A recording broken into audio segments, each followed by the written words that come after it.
feels like we're making some sort of like Brady Bunch squares thing, and we're all. I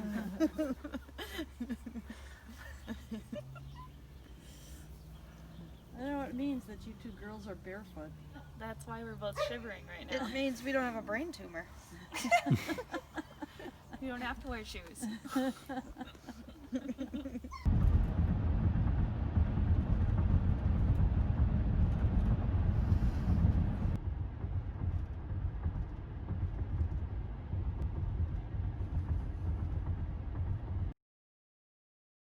I think this is the first time you've seen the scans. Okay, so let me start down here. Eyes, ears, here's your nose. Whoops, there's your nose. And we're going up the brain. So this is the back, this is the left side of your brain. And as we go up, and everything in the brain should be symmetric, meaning the same on both sides. And you can see here, everything looks the same. But as we start going up, we start to see this abnormality here. Okay. And then it starts to get bigger.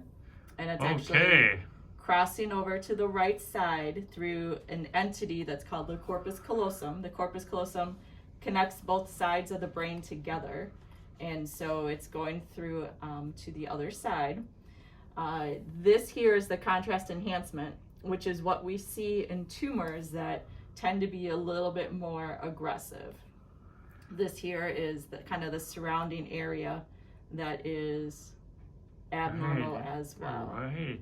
And that goes way up. This is the left frontal lobe. So this is left frontal. So this is probably what is affecting speech and concentration and memory and thinking.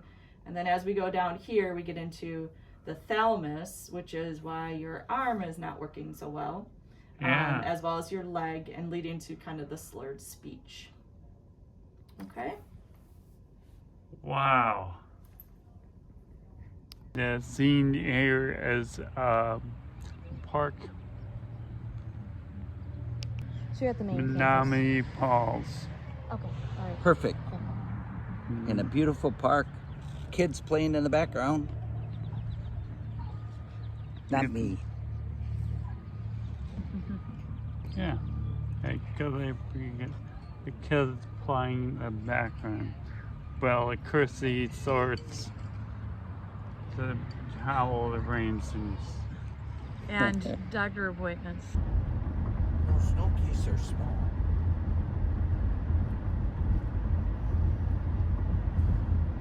Geese seemed like really small geese.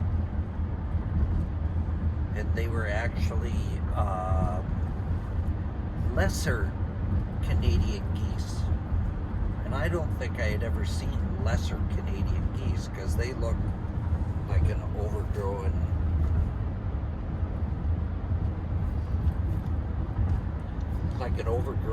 duck. We're at Culver's. That's why we're smiling. Yeah, really Culver's. What you got there, Jeff? Well,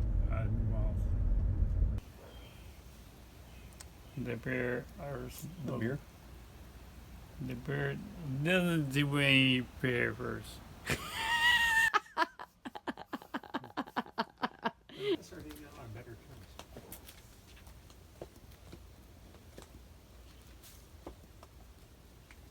The beer doesn't do you any favors.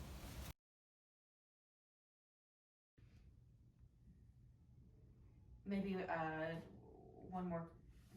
guess a couple more questions for you. So you don't know how much of it can be developed, but you're basically saying quite a bit, and it depends. So after we talked to Dr. Connolly yesterday, I've actually been calling lots of places for consults. And after we talked to Dr. Connolly yesterday,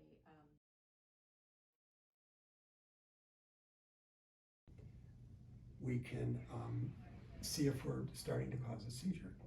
Yeah. Right? We don't want to cause a seizure, so we do electrical monitoring so we can see if it's being irritated or not.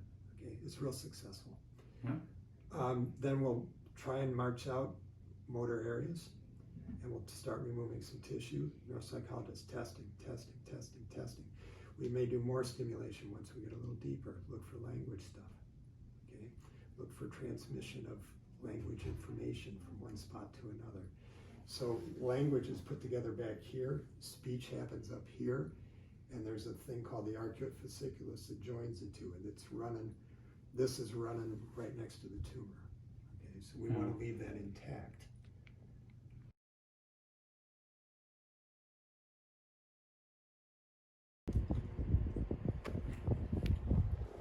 No, Mom, you're staying with me. Well, Jeff said if he doesn't want to hang out with his sisters, he's going to sit next to the pilot. We can do that. Yeah. All right.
Wash your hands. Wash your hands. Yeah. This is like you were looking from the top, okay? So this is going to be the left side and this is going to be the right side. So these fibers that we have here are the motor fibers. The fibers that are going to control your motor on the right side, okay? So as you see, usually these fibers, they come all together as a single bundle and goes towards this area.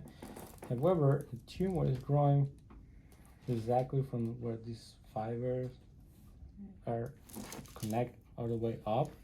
So it's splitting the fibers from the front and the back. So when we go from the top of the head, the tumor is here and it's pushing the fibers anterior and posteriorly. And as we go down, we can see the relationship of the fibers with the tumor. So the good thing here, What you can see, this is two-dimensional. Yeah. This is almost like three-dimensional. like coming towards us. So they, as Dr. Fernandez said, so these fibers come down usually like this. Look at mine here. They come like this, right? And we're showing you different scans. The tumor here, what it's doing is really splaying the fibers like this. So what you're seeing is going the up and down.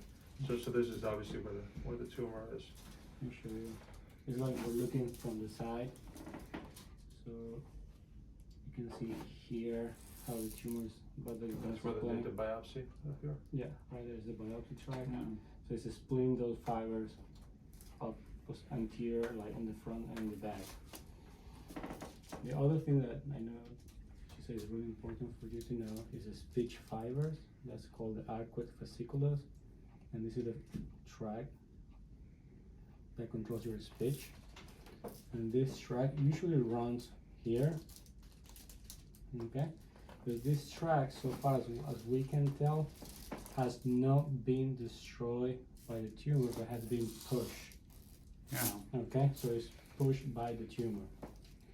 So you see that the tract is trying to go his normal pathway here, but as the tumor shows up, it's pushing the tract. So it's causing mass effect on that tract, and it's pushing it lateral towards your scalp.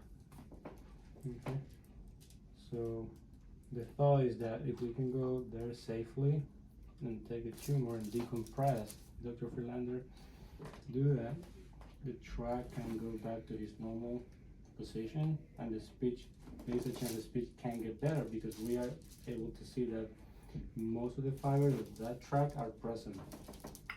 Okay. Okay. So they are not being destroyed by the tumor, they're being pushed by the tumor. So the part that I was telling you about the other side, you can see how the tumor is going to the other side of the brain. Yeah. So it's going to be hard for me to get that, and that's not the most important part. The most important be the part that's here. This scan was not done with the contrast, but I have the other scan that you had from Ireland. You know, the contrast is in the middle here, and that's the most active part of the tumor. This is likely also tumor, the other white, but this part in the middle is the part that's got the most active tumor, and that would be what I would be working on taking that, if we do the surgery, I'm taking that out. And as you're awake, you know, I keep going until you have a problem. If, let's say, oh, my arm is weaker, or my leg's weaker, or I know your speech is impaired already, but you know, we'll do the best we can to assess the speech.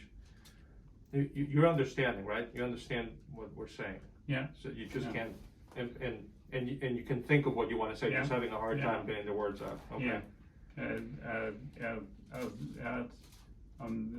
my I problem. understand. Yeah. So, you know, it's I do lots of operations, and I do it's always risk and benefit, right? That we're weighing there. This is a fairly risky procedure. Yeah. But again, the reason to do it, but also it's for you to understand, is for us to get out as much of the tumor as possible. I can't promise you that the speech is going to get better. If it does, that's great. But also importantly is for whatever treatment comes afterwards, that they'll be more effective. I got a 10-30 appointment for surgery. Will remove my tumor for 4 hours. Give or take. Crazy. Lisa is crazy.